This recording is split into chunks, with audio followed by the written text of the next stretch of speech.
정우가 그리로 달려갔다. 그러나 그가 도착하기도 전에 여자는 정신을 차렸다. 그녀는 흐흑 하고 한번 흐느끼고는 옆으로 돌아 누웠다. 그녀는 자기가 죽지 않았다는 사실을 다시 한번 깨달은 것이다. 짱구 위험하다. 어서 여자를 석굴로 옮겨라. 네, 알았습니다. 그는 잽싸게 계집을 들쳐업고는 석굴이 있는 데로 달렸다. 그녀는 다시금 자신이 얼마 전에 누워있던 자리로 돌아온 것이다. 이봐, 자꾸 죽으려고 하지 말라고. 그럼 나도 죽고 싶어진다고. 제기를 2번이나 살려줬잖아. 널 2번이나 살려준 나를 봐서라도 이제는 죽으려 하지 마. 알아들었지? 짱구는 빽 소리를 질렀다. 알아들었어? 못 알아들었어. 말로 하기 싫으면 고개라도 끄덕거려 보라고. 어서. 그제야 계집은 고개를 조금 끄덕거렸다. 살려고 했어도 살뚱말뚱하다고. 몸이 워낙 망가져서 말이다. 그런데 죽으려고 드니 어찌 살 수 있겠느냐. 선생님이 용한 의원이라.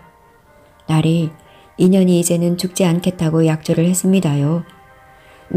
잘했다. 다시 몸을 치료해야겠다. 짱구야, 다시 물을 끓여라. 약재를 다리고.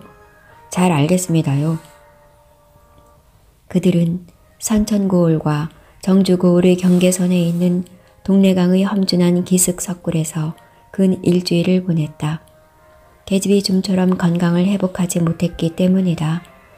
그녀가 기동이 가능해지자 그들은 야밤에 헤엄을 쳐서 동래강을 건너왔다. 이제 그들은 선천 땅에 들어선 것이다. 내 이름은 무엇인고? 언년이라 하옵니다.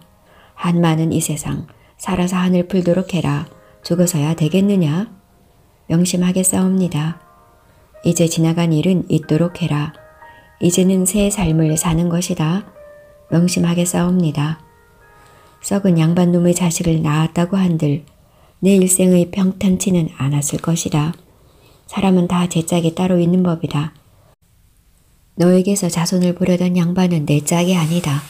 내 이름으로 보아 너는 천비 출신인데 그 집에 들어가서 아들을 낳아준들 서자가 되어서 오히려 더 괴로움을 당했을지도 모를 일이었다.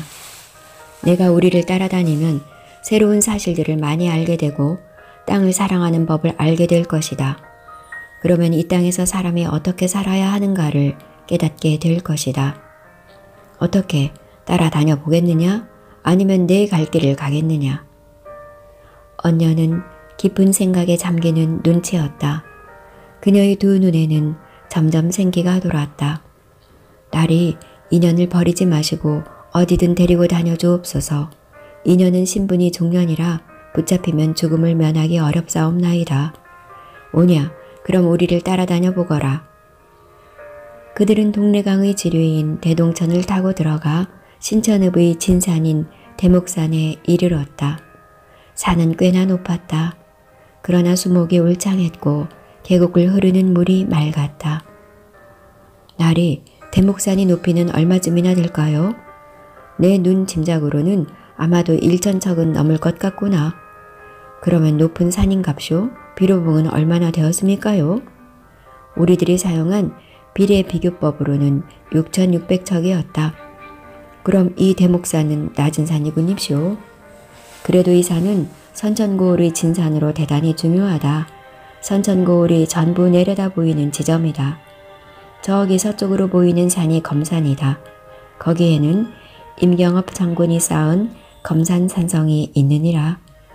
날이 산이 어쩌면 저렇게 뾰족할 수가 있사옵니까요? 그러니 검산이 아니겠느냐. 칼처럼 생긴 산이란 뜻이다. 그리고 그 검산 너머에 푸르게 흐르고 있는 강이 청강이다. 청강 너머에는 좌연성과 독림산성이 보이는구나. 날이 이 고을에는 왜 이렇게 산성이 많습니까요? 저기 허옇게 보이는 길이 의주국로이다. 의주부와 도성인 한양을 이어주는 주요 국도이다. 그러니까 오랑캐들이 쳐들어오면 틀림없이 이 길을 따라 한양으로 진격하기 마련이다. 그래서 이 지점에 이렇게 많은 산성을 쌓은 것이다. 저기 아득히 보이는 저 산이 문수산이다. 선천에서는 제일 높은 산인데 한 2,000척이 되느니라. 대목산 정상에 선 정호는 보찜에서 천리경을 꺼내어 선천군을 샅샅이 관찰했다. 그는 몸을 돌려 서해를 향했다. 절경이로고 어쩌면 이렇게 아름다울 수가 있느냐. 날이 이놈도 좀 볼 수가 없을까요? 물론 볼 수 있다. 조금 더 어려워하지 마라. 언년이도 한번 보아라. 저기 멀리 서해 한가운데로 보이는 산이 운종산이고 그 섬이 유명한 신미도이다. 임경옥 장군이 군마를 조련하던 곳이다. 운종산은 여기 대목산보다 정확하게 2배의 높이를 가진 산이다. 이야, 참 좋구나. 절경이로세 선경이로세. 언년이도 한번 보련? 감사하여 제가 감히. 자, 어서 보거라. 장군은 천리경을 언년에게 넘겨주었다. 언년은 그것이 처음 보는 물건이었다. 그것을 잡아본 손이 마구 떨렸다. 이 천리경은 해강 최한기의 인도로 자기를 찾아준 정 바오로가 준 것이었다. 바오로는 하상의 교명이다. 아이고 머니나, 이게 무엇이지요? 이게 섬입니까요? 어메, 다 보이네요. 아주 가깝게. 그래서 천리경이라 하지 않느냐. 장군은 아는 척을 했다. 그때였다. 어디선가 사람 앓는 소리가 들려왔다. 아이고, 아이고, 더 때려라, 더 눌러라, 더 밟아라, 더 까부셔라. 무슨 이런 신음소리가 가까이에서 들려왔던 것이다. 정우와 장군은 언년이 몸을 끌어당겨 큰 바위 뒤에 숨었다. 그들은 다시 한번 귀를 기울였다. 날이 누가 어떤 사람을 때리는 것 같습니다. 그런데 더 때려달라고 하지 않느냐? 이놈의 주위를 한번 살펴보고 오겠습니다요. 장군은 포복을 해서 주변을 한번 둘러보고 왔다. 날이 참 이상한 일이 벌어지고 있습니다요. 웬 중늙은이가 젊은 아이 둘한테서 마구 작대기로 얻어맞고 있는데 자꾸 더 때려달라고 조릅니다요. 거참 별일이구나. 그럼 우리가 이렇게 바위 뒤에 숨을 일인 아니다. 놔둬버려라. 늙은이가 장난을 치고 있는 모양이구나. 하지만 날이 장난은 아닌 듯 하옵니다. 중늙은이의 머리통에서 피가 흐르고 있습니다요. 왈자들이 누구를 납치해와서 행자를 놓는 것 같사옵니다요. 그런데 어째서 납치된 사람이 더 때려달라고 한단 말이냐? 무슨 연유가 있지 않을까요? 그러니까 모른 척 해버려라. 모른 척 했다가는 저 사람 크게 다치겠는데쇼. 설마 사람을 죽을 정도로 두들겨 패겠느냐? 그리고 자기가 죽을 정도로 두들겨 패달라고 말하지 않을 것이다. 그러니 모른 척하는 것이 상책이다. 알겠습니다. 정우와 장군은 보찜을 끌러 밥을 지을 준비를 했다. 언년은 계곡 쪽으로 내려가 보리쌀을 씻어왔다. 밥을 짓기 위해서였다. 벌써 해는 푸른 하늘의 한가운데로 솟구쳐 있었다. 그들은 점심을 지어 먹어야만 했다. 아야야야야, 아야야야, 더 때려라, 눌러라, 밟아라, 까부셔라. 참으로 알 수 없는 그 음향은 계속 들려왔다. 그러나 이들의 행위에 대해서는 신경을 쓰지 않기로 한 이상 정우와 장군은 시선을 돌리지도 않았고 더 이상 언급도 하지 않았다.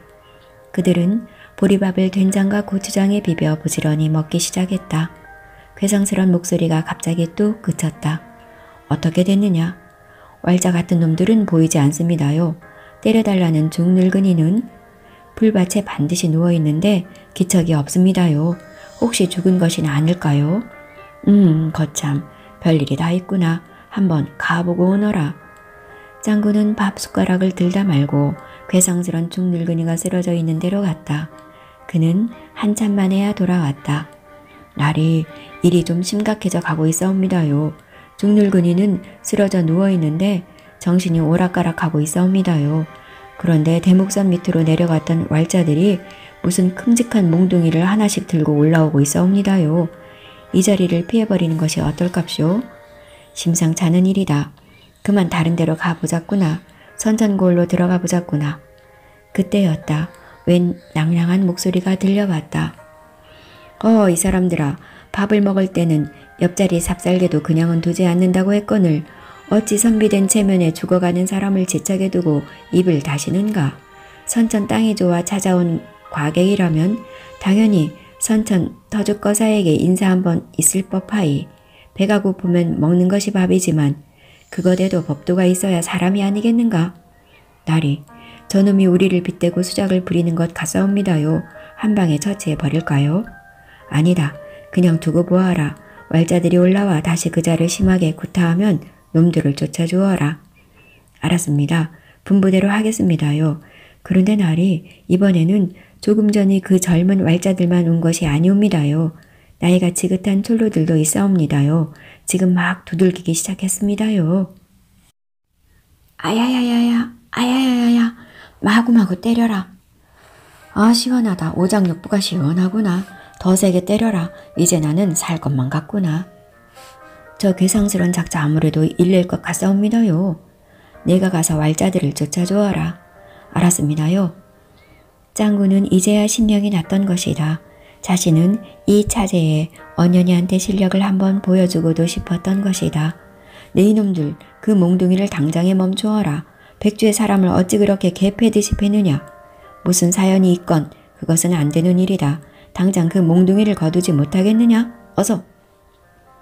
그러나 왈자들은 짱구를 향해 맞섰다. 그들의 옆에 있던 장정 몇 놈도 몽둥이를 꼬나들고 대항할 자세를 취했다. 그 몽둥이를 당장에 버리지 못하겠느냐? 어디 한번 혼이 나 보겠느냐? 어서 몽둥이를 버려라. 어서. 썩 물러가라. 어디서 굴러먹던 비렁뱅이냐. 그 꼴이 거렁뱅이나 다름없으니 원한다면 엽전 한 입은 줄 수 있으렸다. 기골이 장대한 청년이 자세를 잡고 맞대거리를 했다. 야 하는 짱구의 기합소리가 나더니 그의 몸이 허공에 치솟았다. 이 짓을 못해 부항이 든 짱구였다. 나리의 어려운 허락에 떨어진 이상 이제는 더 머뭇거릴 필요가 없었던 것이다. 몸이 나는 듯이 가벼웠다. 사람은 자기의 직업을 속이지 못하는 것이다. 그의 몸이 땅으로 떨어지는 순간 장정 3명과 왈자의 둘은 추풍 낙엽이 되어 저쯤 나동그라졌다. 이놈들 여기 와서 나란히 꿇어앉거라. 그러면 화는 당하지 않는다. 내가 뭐라고 했느냐. 어서 시키는 대로 해라. 그러지 않으면 모가지가 안전하지 못하다. 어서. 혼이 난 녀석들은 슬금슬금 기어서 짱구 앞에 와 꿇어앉았다. 여보게나 이 사람들아 왜 이렇게 무모한 짓을 하는가. 나는 이 세상이 싫어 맞아 죽기를 한사코 원하는 사람일세. 사람은 누구나 다 자기가 하고 싶은 일을 하기 위해서 이 땅덩이 위에 머무는 것이 아니겠나. 어서 그 보리밥이나 한술 주게나. 지금 이 순간 탁조 한 사발이 정말 그리우이. 김창시 장군과 조문영 장군이 나에게 손주놈들을 보냈으이. 아니 이게 김립이 아닌가. 고산자 자네를 기다리고 있었네. 어허허. 아니 난고 어찌 이런 무모한 짓을 하고 있는가. 어서 저리로 가세나. 저기 보리밥이 있네. 고산자 저기 저 장사에게 말해서 저 사람들을 이리로 데려와 주게나. 내가 사정을 해서 온 사람들이네. 아니 자기를 때릴 사람을 사정을 해서 데리고 와? 무슨 소린가? 다 사연이 있네. 자네가 사연이 있다는 것은 세상에 다 아는 일이네만 이런 사연도 있었던가? 그렇다네. 짱구는 무릎을 꿇고 있는 사람들을 일으켜 세워 정우에게로 데리고 왔다. 그들은 한결같이 짱구의 위세에 주눅이 들어있었다. 인사들 하시게나. 이분은 장안의 유명한 지도 제작자이신 고산자 김정우 선생이시네. 사내들은 고개를 숙여 인사를 했다. 이분들은 저쪽 젊은이부터 김창시 장군의 증손이 되는 사람이네. 김일손이라고 부른다네. 그리고 그 다음 사람이 조문영 장군의 손자가 되는 분이라네. 조기만이라고 부른다네. 다른 분들은 다들 그분들이 먼 친인척이 되는 사람들이고.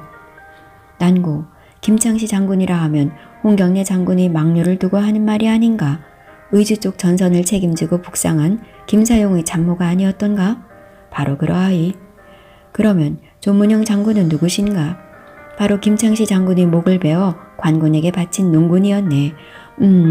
그런 분이 있었는가? 처음 듣는 소리네 그려. 참 괴로우이.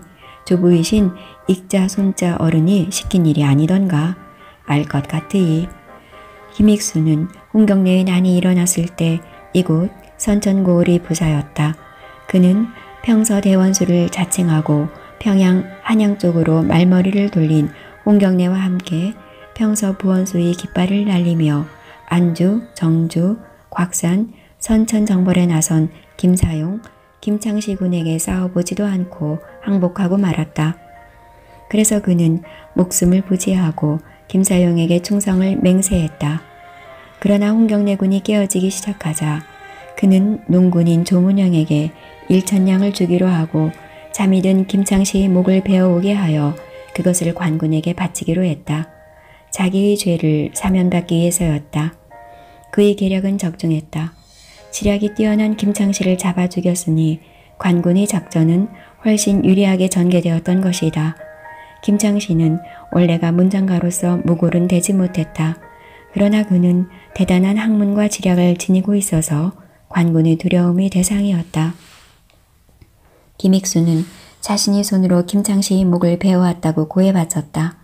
그래서 그는 선천부를 잘 지키지 못한 죄를 사해받을 수 있었다. 그러나 그는 조문영에게 약속을 지키지 않았다. 상금을 주지 않았던 것이다. 조문영은 오랫동안 참았으나 끝까지 김익순이 약속을 이행하지 않자 결국 이유원 양서순무사에게 발고하고 말았다. 김익순의 죄는 용서받을 수 없게 되었다. 그 후 그는 효수되었다. 난고 김병현은 익순의 손자가 된다. 그는 자라면서 그런 사실을 전혀 모르고 있었다. 그러나 이런 김익순의 비열한 행동을 글로 비판하는 것이 난고 김병현이 응시한 대가의 제목으로 나붙었다. 그는 가장 격렬한 문장으로 가장 가혹하게 그의 비열한 행위를 비판했다. 그리고 장언을 한 것이다. 그러나 그는 그 후에 김익순이 자신의 조부라는 사실을 알게 되었다. 그는 자신의 몸을 감을 떨쳐버리지 못하고 조선 팔도를 방랑하기 시작했다. 그는 하늘을 볼 자격이 없는 자라는 뜻으로 큰 삿갓을 쓰고 다녔다. 그래서 사람들은 그를 김입 혹은 김삿갓이라고 부른다. 여보게나 고산자, 사람이 산다는 것이 무엔가? 똥 싸고 오줌 싸고 잠자는 것이 전부가 아니지 않는가? 그야 그렇지. 당연하신 말씀이지. 그렇다고 남들 앞에서 우쭐대려고 사는 것도 아니지 않은가? 당연한 말씀. 그러니 말일세. 똥 싸고 오줌 싸고 잠자고 우쭐대는 것을 빼고 나니 나는 도무지 이 세상을 살아갈 방도를 알지 못하겠으이. 마음의 고통을 안고서는 이 세상을 살아갈 수 없으이. 조선 팔도를 유랑하다가 나는 가끔 향리를 찾으이. 그래서 내가 이분들을 초청해서 억지로 매질을 하게 한다네. 공교롭게도 대목산 기슭에 이 세 분들이 무덤이 있어서 여기에 오기만 하면 나의 자매의 마음이 한결 간절해진다네. 어허, 그런 사연이 아름다운지고.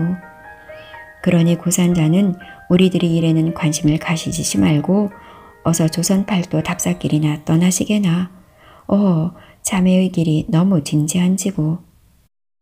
내가 아무리 먼 길을 간다고 하더라도 남의 목숨을 뺏은 조상의 죄값에는 너무나 가당치가 않으니 나는 아직 좀 더 이분들에게 얻어맞아야 한다네. 나는 이분들과 약조가 되어 있다네. 나를 마음껏 때리되 죽지는 않게 할 것, 매를 멈추는 것은 내가 혼자랄 때일 것, 내가 혼자라면 깨우지 않고 그대로 놔둬버리고 그냥 떠나갈 것 등등일세. 자, 그럼 우리들의 일에는 관심을 가져주지 말아주게나. 나는 정말 죽지 않기 위해서 내 스스로 내 목숨을 끊어버리지 않기 위해서 이런 고행을 자행하고 있으니 자, 나를 살려주게나. 자, 어서.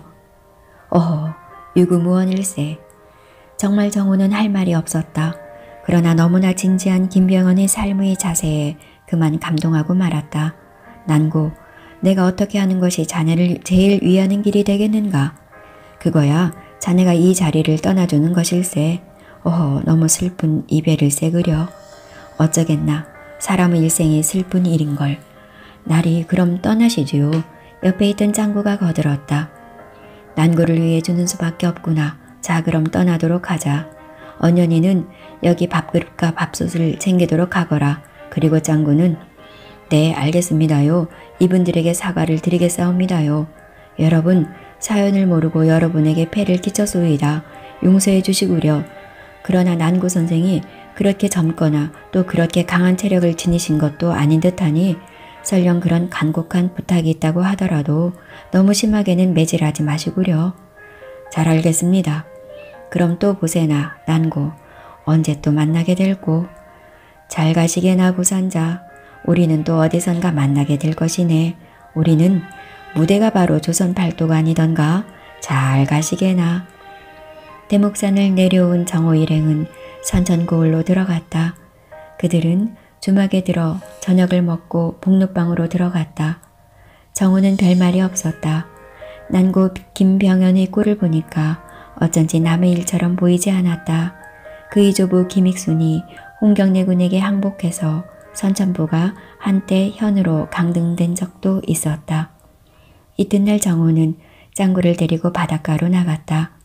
언년이는 복록방에 두어두려고 했다. 그녀는 발이 부르터서 고생이 심했다. 그래도 그녀는 싫은 눈치를 보이지는 않았다. 너는 따라오려야 따라올 수가 없을 터인 듯 복록방에서 쉬거라. 우리는 바다로 나가서 운종산을 좀 둘러보고 오겠다. 아니옵니다. 날이 죽더라도 따라가겠습니다요. 인연이 따라가지 않으면 누가 밥을 지어드리나요? 그럼 할 수 없다. 따라오너라. 날이 데리고 가는 것이 좋을 듯 합니다요. 혹시 그놈들이… 그래 알았다. 데리고 가자꾸나. 운종산은 신미도에 있는 산인데 그 높이가 꽤 높았다. 그것은 2000척이 넘었다. 정호는 짱구와 언년이를 데리고 검산 밑으로 해서 골강포로 나가 나무배를 하나 샀다. 그는 선천 앞바다의 다도해를 샅샅이 훑어볼 작정이었다. 정호는 이 기회에 선천과 철산 그리고 용천 앞바다의 다도해를 섭렵해 볼 작정을 세웠다. 여기 섬들은 남해안의 다도해와는 또 달리 대단히 중요한 역사적 기능을 했었다. 군사적으로 이 섬들은 어떤 중요성이 인정되었다. 그래서 그는 자신이 기획하고 있는 새로운 지도에는 여기 다도해에 흩어져 있는 섬들의 위치와 그것의 크기 그리고 항로 등을 소상하게 밝힐 작정을 세우고 있었다. 짱구야, 혹시 나룻배에서 밥을 지어 먹을지도 모르니 언년이에게 샘물을 좀 물동이에 길어 가지고 오라고 해라. 네, 알았습니다. 이놈이 굴강포에 나가 물동이를 하나 사오겠습니다요. 언년이가 따라가게 되어서 짱구는 신이 났던 것이다. 언년이가 살아나면 자기와 짝을 지어주시기로 나리가 약조를 했는데도 아직까지 아무런 말이 없어서 그는 조금은 궁금해하고 있었다. 그러나 짱구는 나리에게 아무런 말도 할 수 없었다. 아직 많은 날짜가 흐른 것이 아니기 때문이었다. 언년이가 건강을 회복해서 자기 힘으로 걷기 시작한 것은 불과 며칠 전부터였다. 그런데 벌써 무슨 소리를 할 수 있단 말인가. 굴강포에서 신미도까지 나룻배를 저어가는데 꽤 오랜 시간이 걸렸다. 주변에는 고만고만한 섬들이 흩어져 있었다. 정우는 그 섬들을 유심히 관찰했다. 그리고 그 이름을 하나하나 확인하는 것이었다. 섬에 상륙을 해보아야 하는데 상륙하지는 않더라도 짱구야, 너는 배를 섬마다 한 바퀴 빙 돌도록 해보아라. 날이 염려하지 마십시오. 그런데 배가 좀 고픈뎁쇼. 그는 언년이를 힐끗 내려다보았다. 그는 언년이가 정성껏 해주는 밥을 얻어먹고 싶었던 것이다. 그래 언년아, 어서 밥을 해서 짱구 장사에게 주어라. 실컷 먹게 많이 드려라. 네. 그런데 짱구야, 식량이 충분하냐? 어느 정도를 준비했느냐? 네, 보리쌀 2마하고 조 2마를 준비했습니다요. 그리고 된장과 고추장을 충분히 준비했습니다요. 그러면 마시고 밥 지을 수 있는 물을 충분히 준비하거라. 기왕에 나온 김에 철산 앞바다의 탄도와 가도 그리고 용천 앞바다의 신도를 돌아보아야겠다. 그들은 해그름역이 되어서야 운종산이 있는 신미도에 닿았다. 그들은 배를 바닷가 바위에 붙들어 매놓고 상륙했다. 그들은 이름을 확인할 수 있는 섬을 자그마치 23개나 돌았다. 그러니까 이것 말고도 이름조차 없는 섬들이 7개나 더 있었다. 이 30개의 섬들이 바로 선천부에 속해 있었다. 날이 기리고차를 끌면서 제를 넘어가는 것이 훨씬 편한뎁쇼? 네, 그럴 줄 알았다. 그러면 내가 섬을 관찰하거라. 내가 노를 저으마. 아닙니다요. 이놈이 노를 젓기가 싫어서 하는 말은 절대로 아닙니다요. 다만 힘이 더 든다는 말입니다요. 그들은 그날 밤을 신미도에서 자기로 했다. 날이 이 섬과 저 산에 대해서 말씀을 좀 해주시와요. 언년이도 이제 산과 강, 길, 그리고 섬에 대해서 관심이 생기느냐? 기특한치고 자꾸 보면 저런 것들이 살아있는 사람이나 되는 것처럼 무슨 말을 하는 것과도 같이 눈에 비쳐온단다. 아직은 그렇지는 않지만 참으로 궁금하옵니다. 저 산은 왠지 대단히 웅장하고 청석이 특히 많은 것 같사옵니다. 언년이는 눈썰미가 있구나. 그래, 옛날 일은 전부 잊어버리고 새 삶을 찾도록 해보아라. 그래, 저 운동산은 근 2000척이나 되는 산인데 그리 높지 않지만 노출된 청석 바위산이 연봉을 이루고 있어서 장관을 보여준단다. 해안에는 그 바위산이 침식되어 절벽이 심해서 적의 접근이 어렵다. 이 점을 이용해서 인제대왕 시절에 임경옥 장군이 여기에 연병장을 설치했었다. 그리고 군마 500피를 방목할 수 있는 관영 목마장이 있다. 그러면 날이 우리가 지금 여기에 상륙해도 괜찮을까요? 걱정하지 마라. 그런 것에 대비해 놓았느니라. 그는 신원이 만들어준 보단자를 생각하고 있었다. 지금 중화고을이 부사로 부임해온 신원이 보단자는 단단히 제 몫을 할 것임에 틀림없었다. 그러나 예상외로 자기들을 검문하는 병졸은 없었다. 섬이 워낙 깎아지른 듯한 절벽으로 둘러싸여 있어서 마땅한 상륙 지점을 찾기가 힘들었다. 그들은 간신히 상륙하는 데 성공하여 바닷가 청석 절벽에 뚫려진 석굴을 찾아들었다. 날이 어차피 여기 해안선을 따라서 다른 섬들을 더 훑어보시기로 했다면 여기 토박이를 한 사람 구해서 그 사람의 도움을 받아야 할 것 같습니다요. 나리께서 서책에서 읽은 것을 가지고서는 충분하지 않았지 않습니까요? 내 놈이 튀어나온 앞 이마가 제 구실을 하는구나. 너는 그만 학자가 되어버렸구나. 히히히 나리. 그 말씀을 저기 언년이가 좀 들을 수 있도록 해주옵소서. 걱정 마라. 벌써 들었다. 저기 보아라. 언년이가 귓볼이 빨갛게 되었지 않느냐. 언년이는 바지런했고 튼튼했고 그리고 눈치도 빨랐다. 부지런히 설거지를 하고 있던 그녀의 귓볼이 과연 빨갛게 물들어 있었다. 파도 소리가 끝없이 들려왔다. 수평선 위에는 수도 없이 많은 갈매기가 날고 있었다. 황해의 수평선 위에는 찬란한 황금색의 보류가 깔려가고 있었다. 해가 지고 있었던 것이다. 날이 경치가 너무나 아름답습니다요. 저것이 아마 폭포가 아닐깝쇼. 내 눈말이 맞느니라. 여기 신미도는 서해의 절승이다. 그래서 평양 사람들이 더위를 피해 많이들 몰려오는 곳이기도 하다. 특히 운종산의 가을 단풍은 최고로 치는 풍광이다. 불행히도 지금은 가을이 아니라 그것을 감상할 수가 없구나. 날이 이놈이 저기 폭포로 가서 멱을 감을 수 있을는지 한번 알아보고 오겠습니다요. 그래, 다녀오너라. 폭포를 한번 살펴보고 온다던 장군은 도무지 나타나지를 않았다. 벌써 바다의 수면 위에는 땅거미가 내리기 시작했다. 그제야 짱구가 나타났다. 왜 이렇게 늦었느냐? 이놈이 멱을 직접 감아봤습니다요. 어떻게나 시원하던지 풀밭에 누워 잠을 한숨 잤습니다요. 그만 꿈을 꾸고 말았습니다요. 무슨 꿈을? 이놈이 언년이한테 장가드는 꿈을. 히히. 죄송합니다요 나리. 오니 알았다. 조금 이른 감이 없지 않다만 언년이의 의사를 물어서 오늘 밤에 혼례식을 올리기로 하자꾸나. 언년아 이리로 오너라. 네 나리. 그녀는 저쯤 바닷가에서 설거지를 하고 있었다.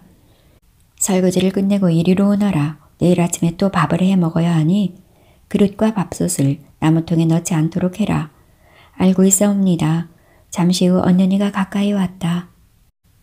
언년아, 내 말을 잘 듣고 내 결심을 말해보도록 해라. 내가 2번이나 죽을 목숨을 저기 짱구 장사가 구해주었다. 그 사실을 너도 잘 알 것이다. 마침 2 사람이 올몸이라 그것을 연분으로 삼아 부부로서의 혼례를 올리는 것이 어떻겠느냐? 언년이는 얼굴만 붉힐 뿐 얼른 대꾸를 하지 않았다. 어서 너의 결심을 말해보아라. 나리의 말씀에 따를 뿐이옵니다. 언년이는 기어드는 목소리로 말했다. 내가 그렇게 말해주니 고맙구나. 내가 보기로는 2 사람은 여러 가지 어려운 여건을 가지고 있지만 그만하면 훌륭한 부부가 될 수 있을 것 같아. 그럼 오늘 지금 혼례식을 올리기로 하고 오늘 밤부터 부부로서의 합방을 하도록 하거라. 날이 아무런 준비도 되지 않았습니다. 괜찮다.